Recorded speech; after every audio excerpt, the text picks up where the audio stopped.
Hold on. Dr. Arnold here to present the school budget to us. Welcome, Dr. Arnold. Thank you, Mr. Pugh. Board, thank you for having us. I'm here tonight on behalf of the Amherst County Public School Board to present our proposed 2022-23 school operational budget. Before we get started, I would like to introduce formally Ms. Kim Lukanich. She is our new Chief Financial Officer. She replaced Ms. Teresa Crouch in January, and she was the Chief Financial Officer in Lynchburg City Schools for the last several years, and so we feel very fortunate that she's come to join us and get us through this process this year. So wanted to welcome her. So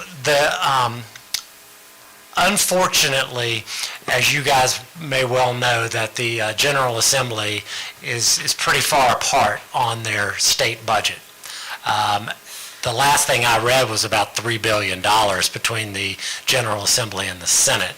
And so our budget is based on what our best estimate of what that budget's going to turn out to be.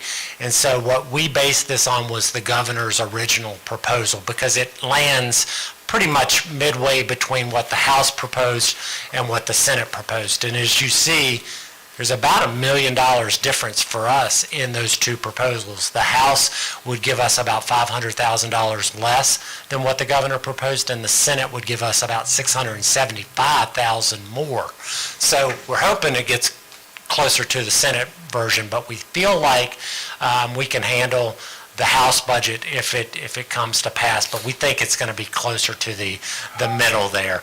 In each of those budgets, they do ask that the school systems provide an increase to salary over both years of the biennium, 5% for the governor and 5% for the Senate's version and 4% in the House.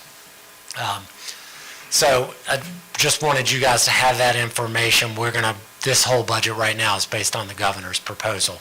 So our big addition in terms of spending would be in compensation, which it is every year. We are looking to stay competitive, stay ahead of the regional market, and we are looking at adding a 6.5% increase to all staff, that is classified and certified staff. We need to increase our substitute pay, which is a minimum wage issue. We have to get above a certain threshold to meet the minimum wage requirements. And then when you don't put any money for raises into a scale, the scales start to get compressed, right? So someone that's working 0 years could make the same as someone that was working 5 years. And so this classified pay scale adjustment is pulling that pay scale apart. So every year you're going to make more money as opposed to being on the same line. And so that's going to cost some money. We're adding some stipends to our teachers and our instructional assistants that work with some significantly high-need students. Quite frankly, they do a different job than most teachers. They have a very physically demanding job. They have to work with students that sometimes they can't even do for themselves physically. So we're going to provide stipends there. We're going to add 3 positions. One is a CTE classroom at the high school, cosmetology. I believe we have 80 or 90 students that sign up for that course every year, and since we don't have a program, we can't offer it, so we're going to start offering it next year. And then the last 2, VPI and early childhood, that's for the 3 and 4 year olds. The DOE is starting to take over that responsibility, and so that is going to become our responsibility, and so we need to add a few teachers there. Health insurance, we've put a marker in. We're still negotiating with them for about a 9% increase, and that costs us roughly $300,000. We started building tuition for the CTE Academy at CVCC. We're adding about $25,000 to that. We have some renewal increases. This is kind of standard stuff, textbook. Now this one, the school construction, the governor and the Senate versions put a one-time fund of $2.4 million into our budget to do construction projects. The House version is more of a grant. You have to apply to get that money. But our board decided they would like to use that on replacing all the windows and doors in our schools because we had them replaced in the 90s, I believe, and within the year, the company that put them all in went bankrupt. The product was bad. None of the windows in our buildings open currently because we can't get replacement parts, and quite frankly, our energy bills are going out the windows. So we feel like that would be a wise investment to use that money. And so that's why the end number is going to look bigger. It's just a one-time number. It would come back down next year. And then, of course, we want to add some significant funds to the fuel lines because of increased fuel prices. And obviously, we run a lot of miles, and so we need to make sure that we can account for that. But all total, it's about $5.8 million in revenue increases, keeping in mind that 2.4 of that is a one-time spend on a construction project. Last year, our budget was $46.7 million.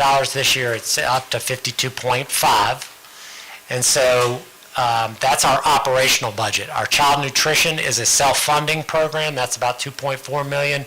Our federal programs is a reimbursable program, and that's about $3 million. And then we still have CARES funds for CARES 1, CARES 2, CARES 3, all of those CARES funding, and we have about $5 million more to spend in that, including some of the construction for the auditorium that we're working on. So all told, it makes our entire budget at $63.2 million. Looking at where that money comes from, as usual, the added revenue is coming from the state, and that's about that would certainly be $5.8 million, and you see some of the CARES funding here. So all told, what you guys need to know is that we are asking $13,902,089, which is for the fifth year the same amount. So we're asking for level funding to meet our budget. While that's good news, there is one issue with that number not increasing, and I'll show it to you here. There is, by law, every locality has a required match to meet for their school systems so when the state gives us $35 million, they take that number and they do a calculation based on our composite index, our ability to pay, our community's ability to pay.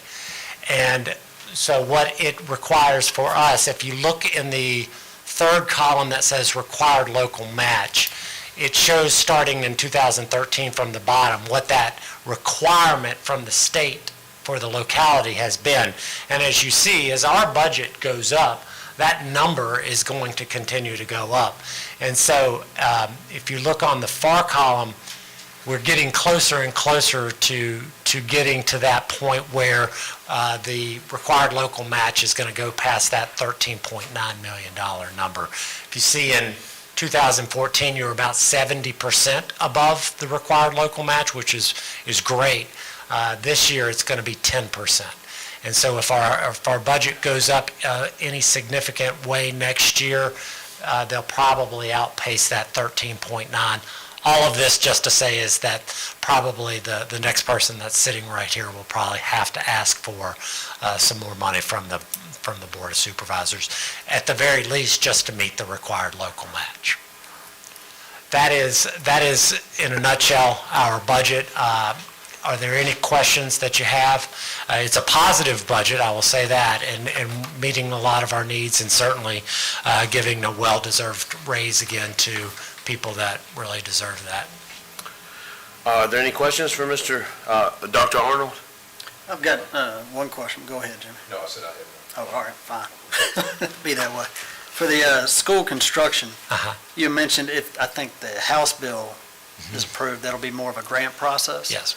Is that something that if we fund a grant administrator, they could assist with and write with, right? Well, I believe we have one as well. You have a Yeah, grant? we have a grant I saw that. person in-house as well. Right. We certainly can take care of it. And it's my belief that this is money that's going to come to the school systems because it's been such a big deal at the General Assembly this year about the state of schools across the state of Virginia trying to get money into it. I'm not sure why the House is putting that grant stipulation on it, but Right. we believe we'll get it even if we apply for the grant. I think it's one of those grants that everybody gets it if they apply for Just it. Apply for Yeah. it, right, okay, thank you. I just have one question. Federal funds have been flowing, through the CARES Act, through, was it ARPA? There's been a lot of money that has been floating around. I'm just wondering, when that money dries up, what type of predicament will you as a school division be in? Right, well, we have tried to spend it less on people, because when you spend it on people, that becomes a recurring cost to you.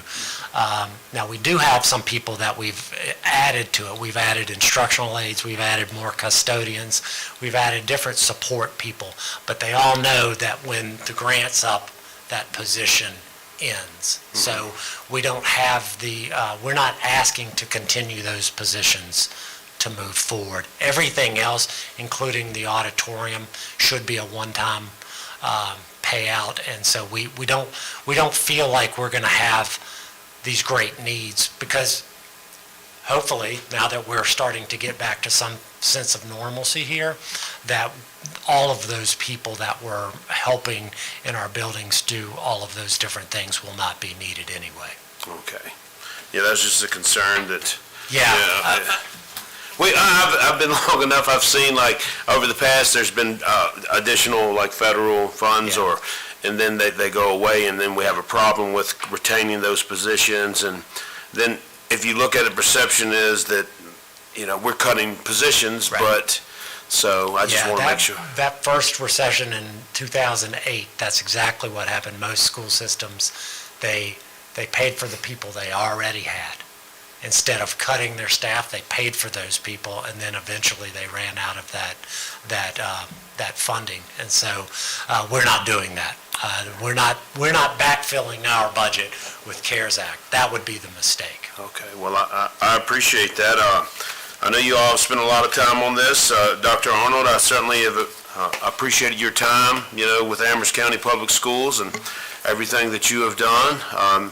Mr. Wells, or is it Dr. Wells now? I go way back with Dr. Wells. Talking about that.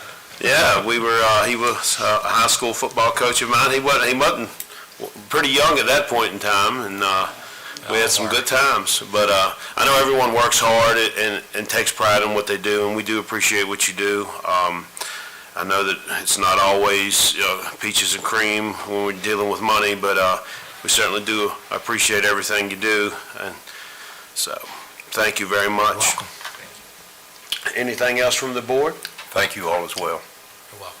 Thank you. All right, if there's nothing else, If I may, Mr. Chair, just to remind the board, we had previously scheduled another workshop for next Tuesday, but we're done. We're ready to present the budget to the public. Unless the board has any other changes, I don't think we need to have that budget workshop next week. And there is not one scheduled for the 5th of April because the long time period that we have to advertise to the public. So the public hearing on the budget would be scheduled for the 19th of April. So unless you board members think there are other changes or you have other questions about the budget, we are ready to go to the public based upon the guidance you gave us at your last workshop. I'm fine with that. Yeah, I don't have any changes. Okay, All right, So- good news. take the rest of the month off.